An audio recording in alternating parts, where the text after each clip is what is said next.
Hello guys, আসসালামু আলাইকুম। Welcome to my new blog video. Title এবং থাম্বনেল দেখে অলরেডি আপনারা বুঝে গেছেন আজকের ভিডিওর টপিক সম্পর্কে।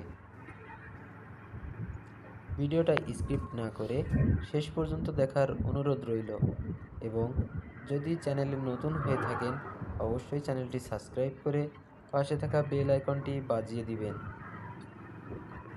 তাহলে আমাদের নতুন নতুন ভিডিওগুলো আপনার সামনে চলে আসবে। তো আর দেরি না করে চলুন শুরু করি আজকের ভিডিও। আমরা সবার প্রথমে রওনা হলাম খুলনা যাওয়ার উদ্দেশ্যে। রাস্তায় বের হয়ে প্রথমেই আমাদের সামনে প্রচুর ধুলাবালির সম্মুখীন হতে হয়। তারপর রাস্তায় যে বেপরোয়া গাড়ি চলাচল, বাইক একটু জোরে চালাইতেও ভয় লাগে।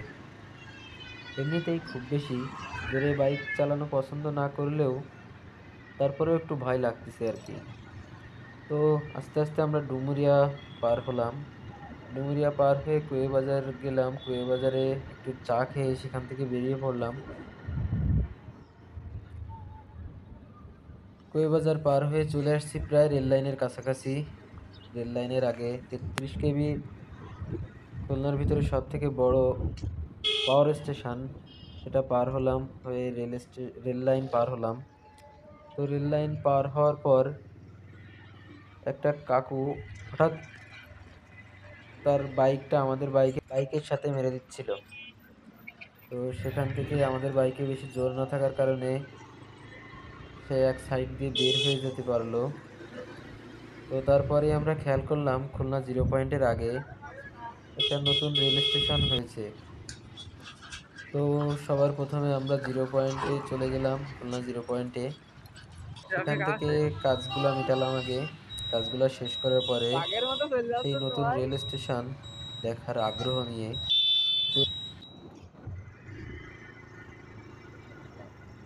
চলে আসি স্টেশন গেটে।